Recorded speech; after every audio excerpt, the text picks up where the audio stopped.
শ্রীমদ্ ভগবদ্ গীতা প্রথম অধ্যায় অর্জুন বিষাদ যোগ। আমরা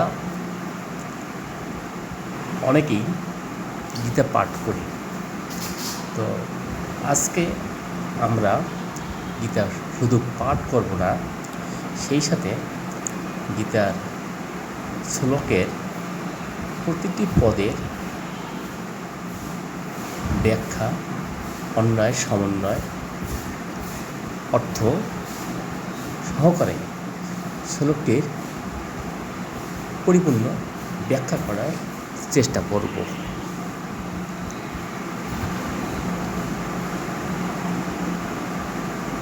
এখানে শ্রীমদ্ ভগবৎ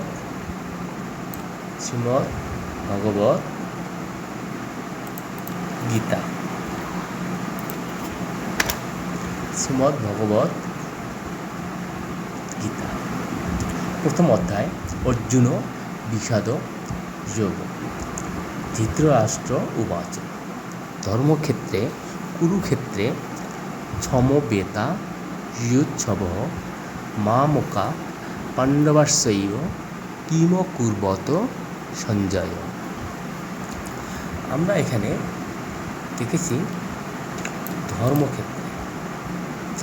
ধর্মক্ষেত্রে কথাটি আমরা অবলীলাক্রমে সকলেই বলি। কেউ বা সংস্কৃতকে বলার সময় ধর্মক্ষেত্রে বলে। ধর্মক্ষেত্রে বলতে গেলে এটা সংস্কৃত ভাষায় ধর্মক্ষেত্রে বলে, তবে উচ্চারণটার একটু ভিন্নতা দেখা যায়। কারণ ক্ষেত্রের এখানে লেখা আছে, এই ক্ষেত্রে যুক্তক্ষ যেটাকে বলা হয়, এই যুক্তক্ষটা আমরা ক যোগ মূর্ধন্য ষ দিয়ে সংযুক্ত অক্ষর তৈরি করি। দুটি বর্ণ দিয়ে এই অক্ষরটা তৈরি করা হয়। তো আমরা যদি উচ্চারণের বেলা এটাকে বলি ধর্মক্ষেত্রে, তাহলে একটা অক্ষরের সামনে একার পড়ে, আরেকটা প্রথম অক্ষরটার সামনে একার পড়ে না, অর্থাৎ কয়ের সামনে একার পড়ে না, কিন্তু মূর্ধন্য ষয়ের সামনে একার পড়ে। সেক্ষেত্রে দেখা যাচ্ছে আমাদের যুক্ত অক্ষরের একটি সামনে একার পড়লো, আরেকটি সামনে একার পড়লো না। তাই আমরা ওই ক্ষেত্রে যাব না, আমরা এখানে ধর্মক্ষেত্রে যে কথাটা সেটাই উচ্চারণ করি।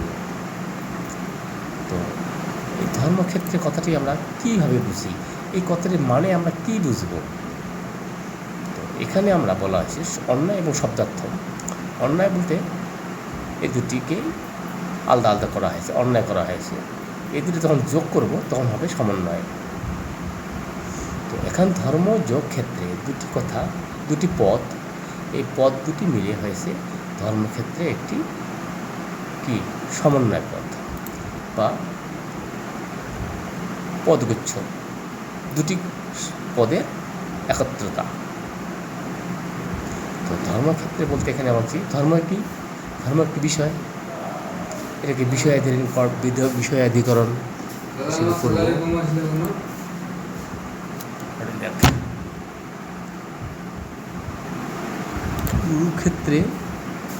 কুরুক্ষেত্রে বলতে কুরু অর্থাৎ কুরুক্ষেত্র নামক জায়গা।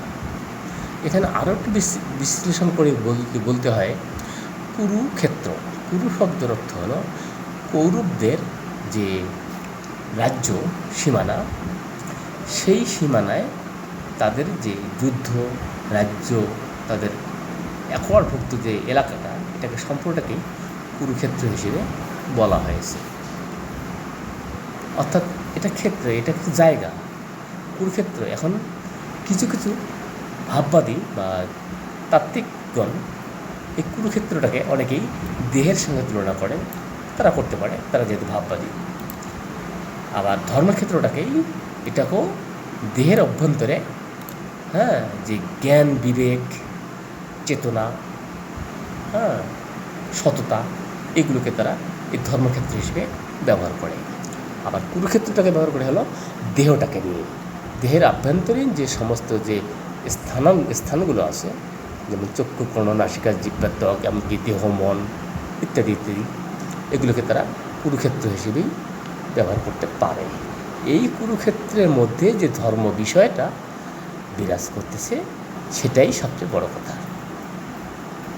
সমবেতা, সমবেতা আমরা জানি বাংলা ভাষায় সমবেত শব্দের অর্থ হলো একত্রিত হওয়া, কিন্তু এখানে কথা বলা হয়েছে সমবেতা। কেন বলা হয়েছে? সমবেত মানে একত্রিত হওয়া, আর সমবেতা এখানে বলা হয়েছে অর্থাৎ বহুজনের একত্র হওয়া। আমরাও জানি যে সমবেতা মানে অনেকজনের একত্রিত হওয়া, বহুজনের একত্রিত হওয়া একই জিনিস।